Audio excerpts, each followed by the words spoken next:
나는 전능하신 아버지 하나님 천지의 창조주를 믿습니다. 나는 그의 유일하신 아들 우리 주 예수 그리스도를 믿습니다. 그는 성녀로 잉태되어 동정녀 마리아에게서 나시고 본디오 빌라도에게 고난을 받아 십자가에 못 박혀 죽으시고 장사된 지 사흘 만에 죽은 자 가운데서 다시 살아나셨으며 하늘에 오르시어 전능하신 아버지 하나님 편에 앉아 계시다가 거기로부터 살아있는 자와 죽은 자를 심판하러 오십니다. 나는 성령을 믿으며 거룩한 공교회와 성도의 교제와 죄를 용서받는 것과 몸의 부활과 영생을 믿습니다. 아멘. 이 시간 얻었던 하나님의 말씀은 출애굽기 1장 1절에서 7절까지입니다. 출애굽기 1장 1절에서 7절까지 말씀은 구약 82면에 있습니다. 야곱과 함께 각각 자기 가족을 데리고 애굽에 이른 이스라엘 아들들의 이름은 이러하니 르우벤과 시므온과 레위와 유다와 이사갈과 스불론과 베냐민과 단과 납달리와 갓과 아세리요. 야곱의 허리에서 나온 사람이 모두 70이요. 요셉은 애굽에 있었더라. 요셉과 그의 모든 형제와 그 시대의 사람은 다 죽었고 이스라엘 자손은 생육하고 불어나 번성하고 매우 강하여 온 땅에 가득하게 되었더라. 아멘.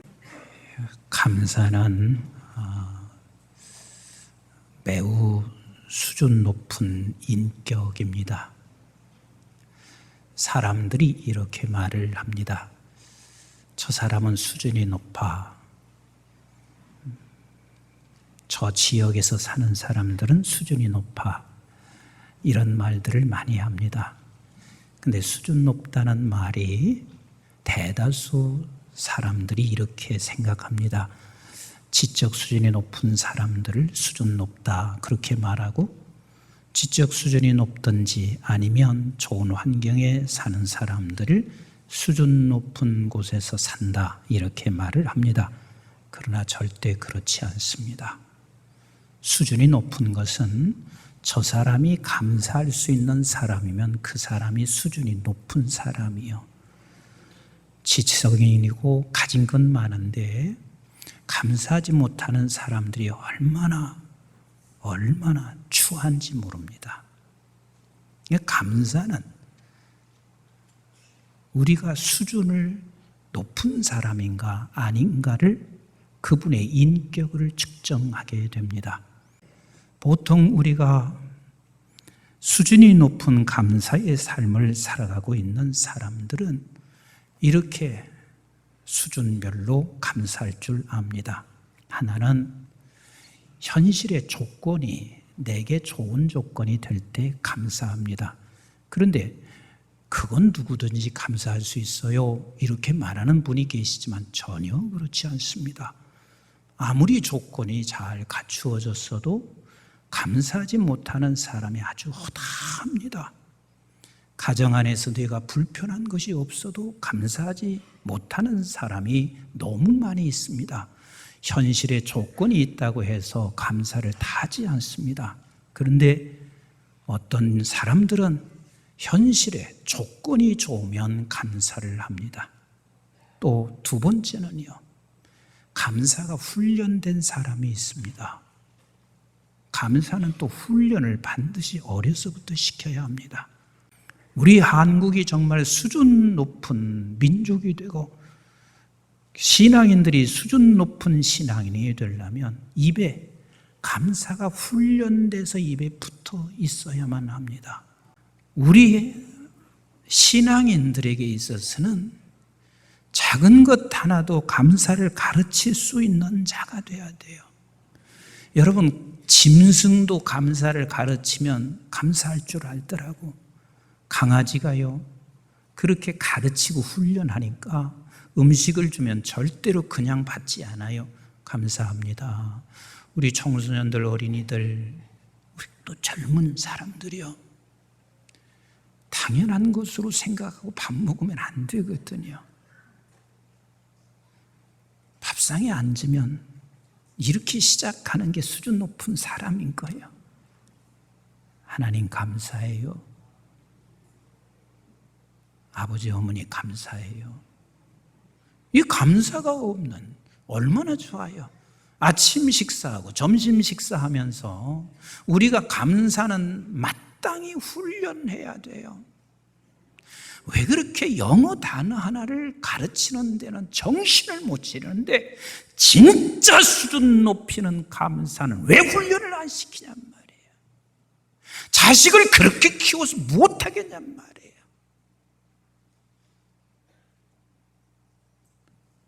그가 세상에서 성공하면 못하냔 말이에요. 나이 들어서요, 청년이 됐어요,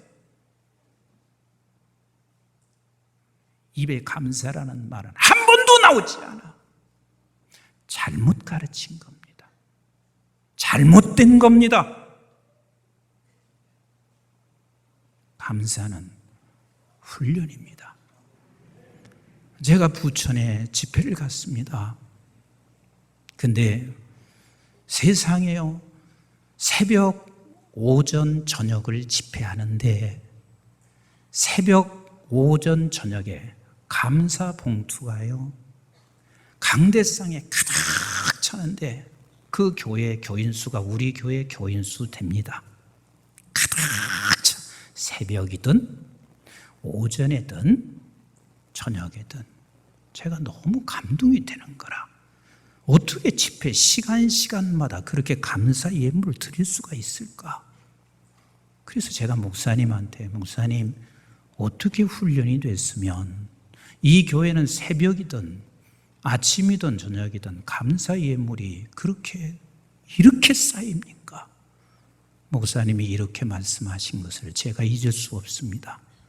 우리 교회는 새가족에 딱 들어오면 8주 새가족 훈련을 받는데 그 중에 한 주는 하나님 앞에 헌금 생활에 대하여 철저하게 가르치고 그 다음으로 통과가 된대요.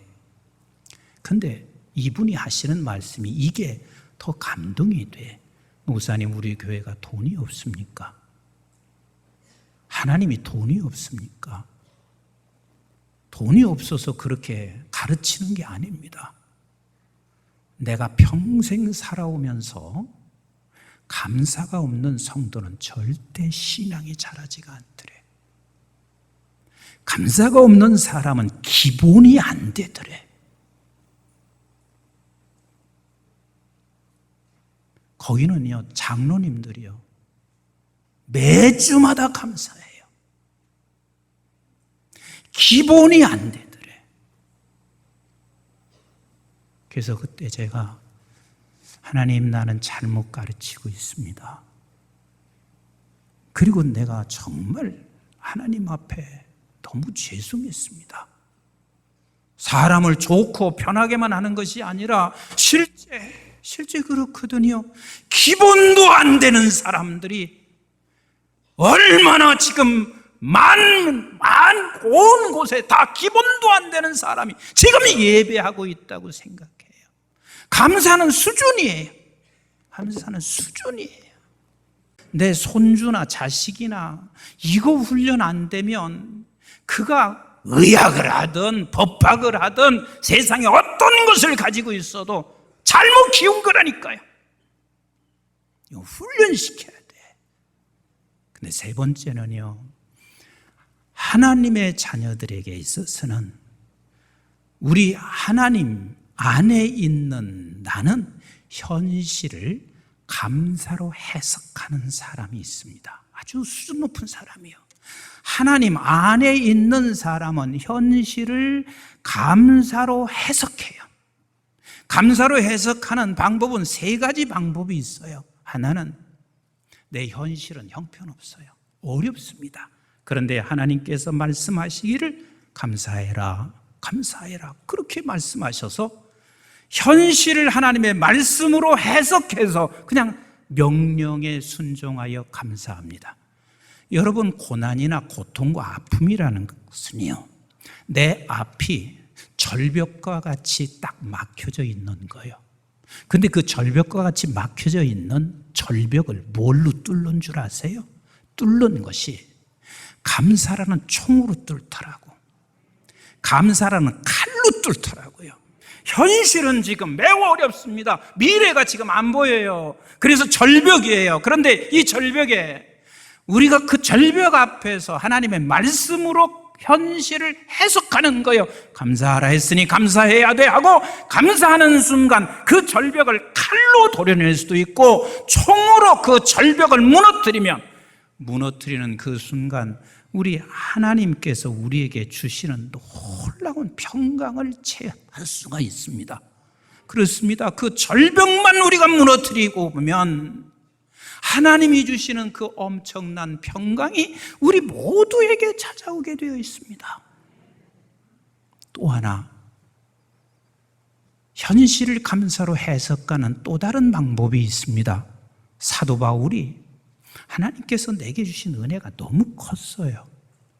상상할 수 없이 컸어요. 예수 만난 것이 이루 말할 수가 없었습니다. 그래서 예수로 인하여 내게 너무 큰 은혜를 깨달은 바울에게는 지금 옥중에 있습니다. 그 옥중에서 하나님의 은혜로 옥중에 있는 현실을 해석하는 거예요. 하나님의 은혜, 받은 은혜로. 그래서 그의 입술에 하나님이 찬송케 하셨습니다.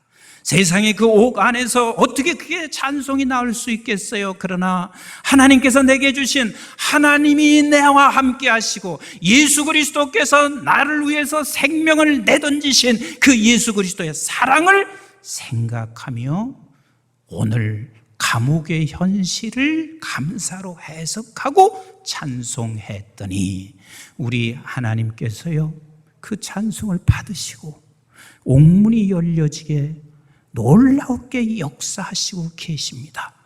아멘이신가요? 그리고 또 하나, 세 번째 방법은 내가 주 안에 있으니 어떤 고난도 따라서 합시다. 좋게 하신다. 선을 이루신다. 하나님께서 선을 이루신다. 그래서 오늘 이 고통 속에서 하나님이 합력하여 선을 이루신다는 사실을 우리는 알기에, 그래서 우리는 그 현실과 고난을 감사로 해석하여 감사하고 있습니다. 우리 한번 성경 두 구절만 같이 읽어볼까요? 시편 119편 71절 같이 보겠어요. 시작. 고난당한 것이 내게 유익이라. 이로 말미암아 내가 주의 율례들을 배우게 되었느니라. 고난당한 것이 내게 유익이다. 이것으로 말미암아 내가 주의 율례를 배웠다. 맞습니다. 우리가 고난 없이는 하나님의 그 놀라운 아버지의 하나님의 법을 깨닫기 어렵습니다. 내게 유익이라, 내게 유익이라. 이 세상에 요만큼 고통당하는 사람은 세상에 존재하지 않았을 것입니다. 앞으로도 그럴 것입니다. 욥은 우리는 자식 하나를 잃어도요 내 평생 가슴에 묻고 생각하면 생각할수록 힘들어요. 욥은 하루아침에 당신의 모든 자녀를 다 잃었습니다. 내가 돈 몇 푼 잃고 나서 보세요. 평생을 이 잃은 것 때문에 아쉬워하고 그리고 그렇게 애통해합니다. 근데 욥은 하루아침에 모든 걸 다 잃었습니다. 그런데도 친구들이 찾아와서 욥에게 하는 말이 당신 회개해. 얼마나 죄를 많이 지었으면 지금 당신에게 이런 일을 당하고 있나? 이렇게 외치고 있습니다. 그때 이렇게 그가 고백합니다. 욥기서 23장 10절 말씀 같이 읽어봐요. 시작. 그러나 내가 가는 길을 그가 아시나니 그가 나를 단련하신 후에는 내가 순금같이 되어 나오리라. 자, 이 놀라운 해석, 이 말씀을 가지고 해석합니다. 하나님이 내 길을 아신다. 하나님이 내 길을 아신다. 그래서 아시는 하나님이 나에게 이런 고난을 주었을 때는 여기서 나를 단련해서 순금같이 나오게 하신다. 이렇게 말씀하시고 계십니다. 오늘 출애굽기 1장은 창세기에 이어서 말씀이 진행됩니다. 사사기를 마치고 난 후에 어디를 강해 설교할까 하는데 맥추감사절하고 잘 맞춰져서 제가 출애굽기 강해를 이제 시작하기로 했습니다. 근데 여러분들이 잘 아시다시피 요셉이라는 사람 참 안 됐습니다. 그가 형제들에게 배신당해서 애굽으로 보내집니다. 따라서 합시다. 애굽으로 보내졌다. 애굽으로 보내졌습니다. 그래서 애굽으로 보내진 요셉은 거기서 절망하고 거기서 끝을 내는 게 아니라 최선을 다해서 산 것 같습니다. 그래서 보디발의 집에 들어갔습니다. 보디발의 집에서 최선을 다했습니다. 그런데 억울한 누명을 쓰고 그만 요셉은 감옥에 들어갔습니다. 그런데 감옥에 들어가서 그가 애굽을 다스릴 수 있는, 통치할 수 있는 국무총리의 자리에 감옥이 아니었으면 불가능하다는 것을 어쩌면 거기서 그는 깨달았을 것입니다. 그래서 요셉의 전 일생을 한 구절로 표현하는 것이 창세기 50장 20절 말씀이요. 우리 한번 같이 창세기 50장 20절 시작. 당신들은 나를 해하려 하였으나 하나님은 그것을 선으로 바꾸사 오늘과 같이 많은 백성의 생명을 구원하게 하시려 하셨느니라 그랬습니다. 너희들은 나를 해하려 했지만 요셉이 지금 분명하게 확신하고 믿고 있는 게 있습니다. 하나님은 합력하여 선을 이루었다. 그래서 나에게 이렇게 복을 주신 것은, 이 하나님이 주신 복은 반드시 모두를, 생명을 살리게 하기 위하여 복을 주셨다. 그래서 요셉은 먼저 애굽으로 건너갔습니다. 그런데 그때 마침 요셉이 국무총리가 되어 있을 때 야곱의 가정은 앞이 캄캄했어요. 흉년이 들은 거나 살 길이 없습니다. 그래서 흉년 들어서 먹고 살기 위하여 애굽으로 내려갔단 말이에요. 만약에 흉년이 들지 않고 그래서 먹고 살 것이 풍족했으면 어쩌면 야곱의 가정은 요셉을 만날 수가 없었지 않겠어요?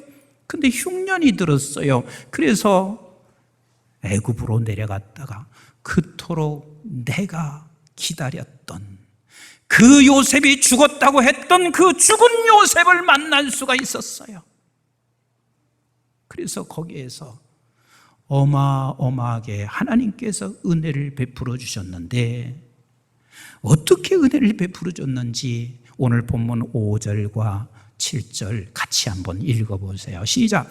야곱이 허리에서 나온 사람이 모두 70이요 요셉은 애굽에 있었더라. 요셉과 그의 모든 형제와 그 시대의 사람은 다 죽었고 이스라엘 자손은 생육하고 불어나 번성하고 매우 강하여 온 땅에 가득하게 되었더라 그랬습니다. 여러분, 창세기에서 출애굽기로 넘어가니까 그냥 창세기에서 출애굽기로 넘어간 줄 알지만 사실은 창세기에서 출애굽기 사이가 어느 정도 시간이 흐른 줄 아세요? 400년이라는 시간이 흐른 거예요.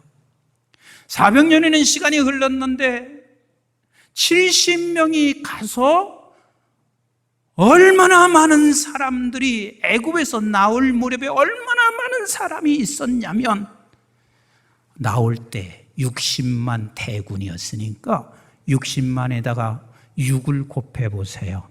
그러면 최소한도 360만 정도가 될 것입니다. 이것은요, 상상을 초월하는 거야. 인구 비율로 보면은요, 엄청난 거예요. 우리나라 지금 현재 인구 비율이 얼마인 줄 아세요? 0.9%가 안 돼요. 0.9%가 안 돼요. 엄청나게 수많은 사람을 하나님께서 부어주셨는데, 여러분 360만이라니까 뭐 360만인가 보지 그리 생각하실 거예요. 학자들에 의하면 그 당시에 애굽 인구가 700만이야. 얼마요? 700만. 세상에 400년 동안 애굽 사람의 인구가 700만인데 지금 이스라엘 백성들이 여러분 360만이면 애굽 사람이 두려워하겠어요? 안 두려워하겠어요? 엄청 두려워했을 것입니다. 매우 두려워했을 것입니다. 이렇게 해서 몇 년 더 가게 되면 어쩌면 이제 애굽은 이스라엘 사람들로 다 진치고 있을 것이라고 그리 생각했을 것입니다. 어쩌면 이스라엘 백성들에게는 어디를 가든지 이 말씀을 머릿속에 두고 살았을 거예요. 창세기 1장 28절 말씀 같이 볼까요? 시작. 하나님이 그들에게 복을 주시며 시작. 하나님이 그들에게 이르시되 생육하고 번성하여 땅에 충만하라. 땅을 정복하라. 바다와 물고기와 하늘의 새와 땅에 움직이는 모든 색을 다스리라 하시니 하나님께서 복을 주셔서 뭐라고 하셨어요? 땅에 생육하고 번성해라. 생육하고 번성해라. 요즘 젊은 지체들이 결혼하고 나면 애를 안 낳습니다. 왜 안 낳냐? 그렇게 물어보면 뭐라고 하는 줄 아세요? 지금 애를 키울 수 있는 자신이 없대. 뭐가 자신이 없냐? 그래도 애가 자랄 수 있는 방은 한 칸 있어야 되지 않겠어요? 그래서 적어도 방 3칸은 있어야 부부가 살고, 하나는 그저 이런저런 허드렛방 하나 있고, 하나는 애가 키워야 할 수 있는 방이 하나 있어야 되죠. 그리고 적어도 애를 키우려면 이만한 돈이 필요하니까 애 못 낳습니다. 그런데요, 예수 안 믿는 사람들도요, 나는 어려서부터 들은 이야기예요. 아이가 먹을 것은 가지고 태어난다. 난 이걸 어려서부터 들었어요. 한번 따라서 합시다. 아이가 먹을 수 있는 것은 갖고 태어난다. 근데 어려서는 내가 그냥 들었지만 그게 성경적이더라고.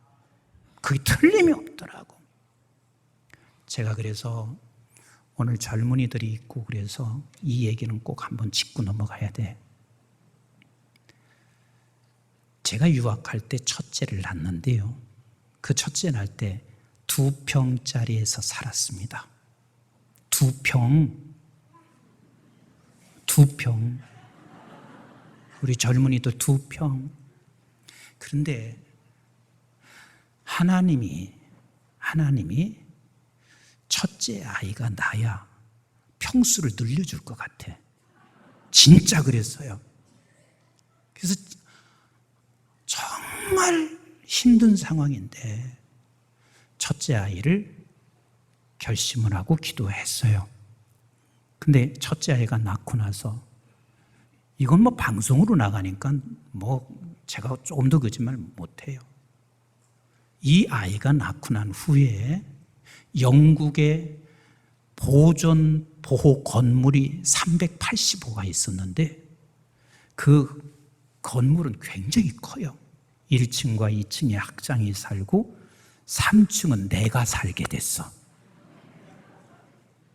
세 식구가 내가 사는데요, 지점장 어머니도 여기 와서 좀 지내게 해달라고 해서 와서 얼마 동안 있다 가기도 하고 그랬었어요. 잘 들으라고. 응? 근데 두 번째를 어떻게 이제 갖기는 가져야 되는데, 두 번째는 이렇게 기도했어요. 하나님, 나 여기 공부하러 왔는데 공부할 수 있는 길이 열려주셔야 해요. 그랬더니 진짜 두 번째 나면서요, 하나님께서 나를 학비를 대주는 사람이 생겼고 공부할 수 있는 길이 열렸어요. 그 내가 아들 셋이잖아요. 셋째는 전혀 계획이 없었어요. 여기 지금 어제 제대하고 여기 와 있는데 계획이 없었어요. 근데 덜컥 셋째 아이를 가졌는데 하나님 앞에 정말 기도했습니다. 왜 셋째 아이를 갖게 했나? 근데 그 셋째 아이를 가질 때는 내가 교회를 개척을 시작한 거예요. 먹을 게 정말 캄캄해요. 그런데 기도하다가 이런 마음이 주어졌습니다. 하나님, 이 아이가 태어나면서 개척하는데 하나님이 문을 열어주셔서 먹고 살 것 걱정하지 않게 해주세요. 근데 정말 개척하면서 지금까지 한 번도 내가 굶어본 적이 없어요. 첫째 놈은 집을 주었고, 둘째 놈은 공부를 하게 했고, 셋째 놈은 교회 개척을 문을 열게 하더라고. 아니, 그건 목사님이라 그렇지요. 아니요. 나의 하나님은 여러분들의 하나님이세요. 이스라엘 백성들, 그 하나님 앞에서 생육하고 번성하라는 거. 오늘 젊은이들 결혼하고 나면 꼭 목사님 같은 믿음 가지고 살자. 맨날 하고는 내가 얘기 안 해. 왜? 그것도 부담될 수 있으니까 이 믿음 가지고 살자고요. 그 아이가 당신 먹을 걸 가지고 태어나요. 하나님이 그렇게 해주신단 말이에요. 이스라엘 백성들이 그렇게 번성을 했습니다. 그러면 우리 하나님이 이렇게 해주시면 얼마나 좋겠어요. 하나님께서 이제는 애굽 땅에 360만 정도를 그렇게 해주셨으니까 애굽 백성들은 다 그들이 물러나게 하시고 애굽을 차지하게 해주시면 얼마나 좋겠어요. 근데 하나님께서요, 거기서 살고 있는 저들을 끌고 나와라, 끌고 나와라, 그렇게 말을 하고 있어요. 세상에 그 앞으로 내가 이 애굽을 떠나서 홍해를 건너고 광야 생활을 하려면 얼마나 고통스럽겠어요. 그런데 하나님께서 지금 모세를 통해서 끌고 나가게 하시고 계세요. 그때 이스라엘 백성들은 불평하고 원망도 했습니다. 그런데 하나님은 그 광야 그리고 홍해를 건너며 광야 생활을 하면서 하나님이 저들에게 주신 놀라운 복이 있습니다. 그게 뭐냐면 3대 절기를 주셨어요. 무슨 절기? 3대 절기를 주셨어요. 여러분들은 3대 절기 그러니까 그냥 하나님 앞에 감사하라는 절기라고만 생각하고 있지만 이 3대 절기는 엄청난 은혜를 저들에게 부어주신 거예요. 그 3대 절기가 하나는 유월절, 무교절 그래요. 그리고 또 하나는 맥주절, 칠칠절, 오순절이라 그래요. 그리고 또 하나 절기는 수장절, 그리고 장막절이라 그래요. 이 절기를 어디서 하나님이 주셨냐면 이스라엘 백성들이 홍해를 건너고 만나를 먹고 물을 마시고 그리고 나서 아마 한 50칠 지난 것 같아요. 시내산에 모세를 불러내서 거기서 하나님께서 명령하시고 계세요. 우리 한번 출애굽기 23장 14절로 16, 17절 같이 보겠어요. 시작. 너는 매년 3번 내게 절기를 지킬지니라. 너는 무교병의 절기를 지키라. 내가 내게 명령한 대로 아비볼에 정한 때에 이래 동안 무교병을 먹을지니. 무교병 이것이 유월절이란 말이야. 시작. 이는 그 달에 내가 애굽에서 나왔음이라. 빈손에서 내 앞에 나오지 말지니라. 두 번째 절기요. 시작.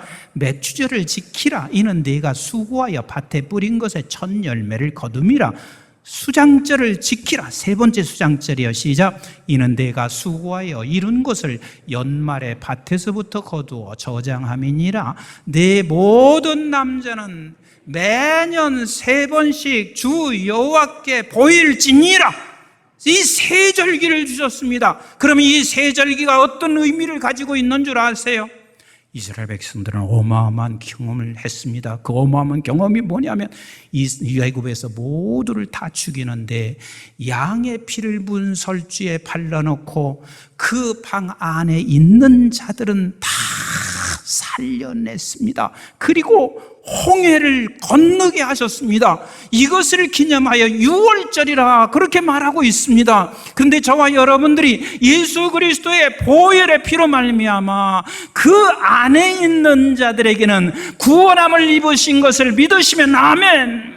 아멘. 그래서 이스라엘 백성들의 유월절은 오늘날 저와 여러분들은 예수 그리스도의 보혈의 피로 말미암아 예수 안에 있는 사람들이 다 구원을 받은 자들이에요.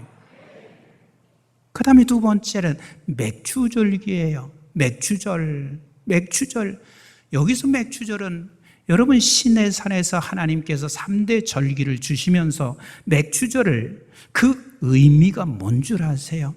맥주절을 지키는 것은 너희들은 틀림없이 가나안 땅에 도착해. 너희들은 틀림없이 가나안 땅에 도착해. 왜? 가나안 땅에 가서 이삭을 심고 거기서 거두는 첫 열매를 하나님 앞에 드리는 것이니까 맥주절을 지키라 하는 말은 이 소리하고 똑같은 거예요. 따라서 합시다. 염려하지 마라. 염려하지 마라. 가나안 땅에 도착한다. 가나안 땅에 도착한다. 거기서 열매를 거두게 된 첫 열매를 한단 말이야. 그래서 우리가 맥주절기라고 하는 것은 하나님의 말씀과 그리고 성령으로 인하여 예수 그리스도 신랑 되시는 그분 앞에 설 때 흠없이 티 없이 우리를 신부로 만들어가는 의미를 가지고 있어요. 그래서 우리는 말씀을 우리에게 주시고 그리고 성령 하나님이 우리에게 다가오셔서 우리가 흠이 없고 부족함이 없는 신부로 만들어 가신단 말이에요. 아멘이신가요? 그래서 이 맥주절기는 저와 여러분들이 어떠한 고난이 있다 할지라도 이 고난은 하나님께서 우리를 예수 앞에 설 때 부족함이 없는 신부로 만들어 가세요. 고난 없이요 겸손한 줄 아세요? 안 그래요. 조금 잘났다고 해서 교만해 보세요. 그것처럼 추한 게 어디가 있어요? 고난 없이 우리 예수 못 닮아요. 신랑 앞에 설 수 있는 우리가 성화 그 수준으로 갈 수가 없어요. 그 수장절, 장막절은 뭔 줄 아세요? 너 수장절, 장막절 반드시 내가 너 가나안 땅에 가서 거기서 추수를 다 하게 될 거다. 추수를 다 한 후에 하나님 앞에 수장절로 감사 제사를 드리고 있는 거요. 그래서 모든 사람들이 광야에다가 성막을 쳐놓고 그 성막 안에서 이러이러한 일에 대하여 하나님 앞에 회상하면서 하나님의 제사를 드린단 말이요. 우리 하나님께서 우리에게 모두에게 수장절을 주셨는데 그 수장절이 뭔 줄 아세요?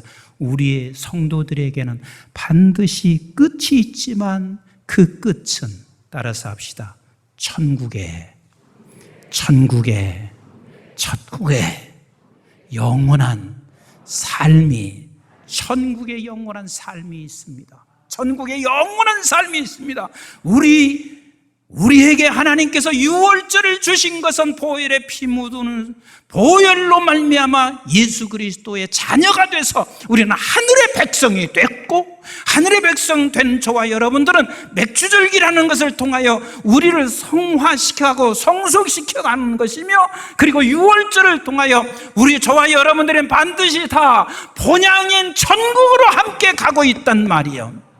이 고난이 저들은 이해할 수 없을지 모르지만 하나님께서 저들에게 3대 절기를 준 것처럼 오늘날 우리에게 고난도 여전히 3대 절기를 우리에게 허락해 주시고 계신 저와 여러분들이십니다. 우리 지금 현재 맥주를 맞이했습니다. 우리에게 찾아오는 어떤 고난도 저와 여러분들을 예수 신랑 앞에 서기에 부끄러움이 없는 신부로 만들어 가신 우리 하나님이십니다. 성경 몇 구절 읽고 마치겠습니다. 야고보서 1장 2절로 4절 말씀 같이 봐요. 시작. 내 형제들아 너희가 여러 가지 시험을 당하거든 온전히 기쁘게 여기라. 온전히 기쁘게 여기라. 왜요? 3절 시작. 이는 너희의 믿음의 시련이 인내를 만들어내는 줄 너희가 알미라. 네가 알잖아. 무엇을 알아? 4절 시작. 온 인내를 온전히 이루라. 이는 너희로 온전하고 구비하여 조금도 부족함이 없게 하려 함이니라. 너희의 고난은 너를 신부로 온전케 만들어 간다. 온전케 만들어 간다. 우리 한번 보세요. 시편 50편 14절로 15절 같이 한번 읽어봐요. 시편 50편 시작. 감사로 하나님께 제사를 드리며 지주로 신이에게 내 소원을 갚으며 환난 날에 나를 부르라. 내가 너를 건지리라. 네가 나를 영화롭게 하리라. 예, 환난 날이 없으면 네가 나를 언제 부르겠나? 네가 환난 날 때문에 나에게 부르짖지. 그런데 그 부르짖을 때 내가 너를 통해서 영화롭게 된다. 영화롭게 된다. 하나님께 영화롭게 된다는 것은 너에게도 영화롭게 된다는 것을 약속하시는 것 아니겠어요? 우리 한번 또 한 군데 보실래요? 로마서 5장 3절로 같이 한번 보실까요? 시작. 다만 이뿐 아니라 우리가 환난 중에도 즐거워하나니 이는 환난은 인내를, 인내는 연단을, 연단은 소망을 이루는 줄 알미니라. 환난 중에 왜 즐거워하는 줄 알아? 소망이 있어. 그 소망이 뭔 줄 알아? 5절 시작. 소망이 우리를 부끄럽게 하지 아니함은 우리에게 주신 성령으로 말미암아 하나님의 사랑이 우리의 마음에 부은 바 됨이라. 우리가 아직 연약할 때의 기약대로 그리스도께서 경건하지 않은 자를 위하여 죽으셨도다. 의인을 위하여 죽은 자가 쉽지 않고 선인을 위하여 온감히 죽는 자가 혹 있거니와 우리가 아직 죄인 되었을 때 그리스도께서 우리를 위하여 죽으심으로 하나님께서 우리에 대한 자기의 사랑을 확증하셨느니라. 소망이 뭐냐면 너에게 환난과 고통으로 인하여 너희가 소망이 있는데 그 소망이 뭐냐면 하나님이 나를 얼마나 사랑했는지 그때야 비로소 네가 깨닫는 자가 된단 말이에요. 아멘이신가요? 하나만 더 찾아보겠습니다. 베드로전서 1장 우리 6절 7절 시작. 그러므로 너희가 이제 여러 가지 시험으로 말미암아 잠깐 근심할 수는 있지 오히려 크게 기뻐하는다. 너희 믿음의 확실함은 불로 연단하여 없어질 금보다 더 귀하게 하여 예수 그리스도께서 나타나실 때에 칭찬과 영광과 존귀를 얻게 할 것이니라. 그렇습니다. 우리를 연단하여 정금처럼 만들고 그리고 너를 칭찬받게 할 거야. 하나님께 영광이 되게 할 것이고 너를 영광스럽게 만들 거야. 이것이 우리에게 준 맥주절입니다. 우리는 이 세상에 지금 광야에 살고 있습니다. 광야에 살아가고 있는 우리에게 맥주절을 반드시 지켜라. 이 말은 광야에서 너가 힘들고 어렵고 고난은 있을 수 있다. 하지만 이 고난 앞에서 너를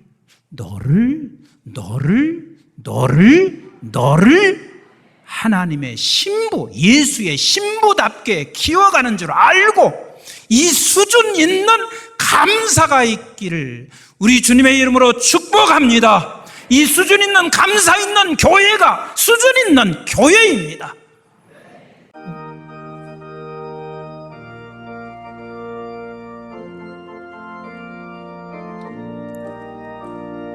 우리를 죄에서 구하시려 박수 치시면서 주의 십자가 지셨으니 기쁘게 부르세 할렐루야.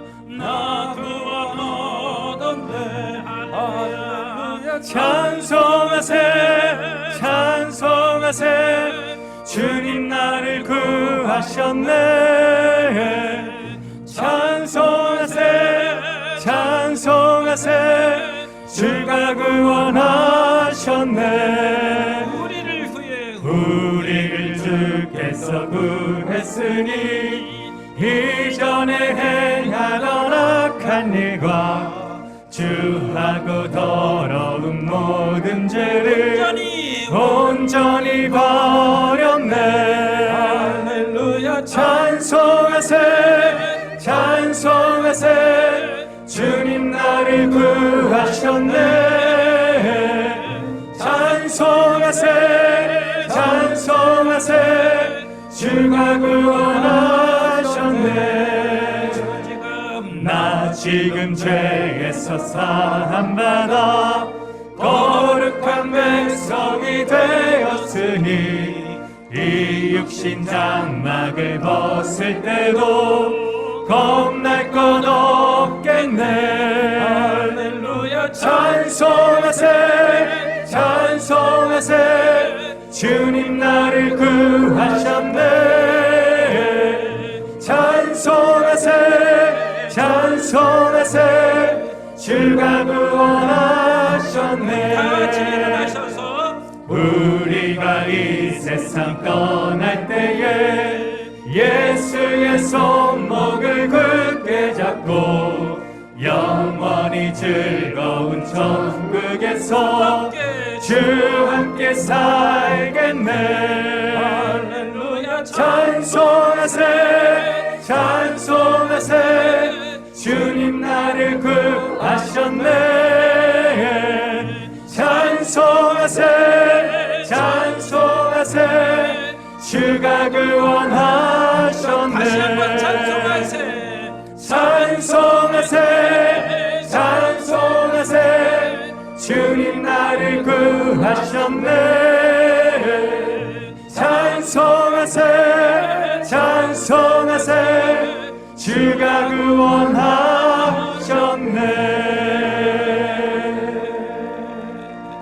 이제는 우리 주 예수 그리스도의 은혜와 저희들이 무엇이 원데 영원한 생명을 허락해 주신 아버지 하나님의 만극하시고 극진하신 사랑과 성령님의 보호 인도 교통 충만하심이 오늘 또 우리에게 새 절기를 주셨고 특별히 맥주절기를 맞아 말씀과 성령 안에서 신랑을 만날 때 흠과 부족함이 없도록 우리를 신부되게 만들어 가시는 것을 알며 어떤 고난과 환난 속에서도 감사하며 살아가기를 원하는 우리 사랑하는 모든 교우들 머리 위에와 저들의 가정과 직장과 기업과 자손, 특별히 우리 한국중앙교회와 온 지구촌에 있는 선교지와 교회들, 민족, 우리 방송의 가족들 위해 이제부터 영원토록 함께 하시기를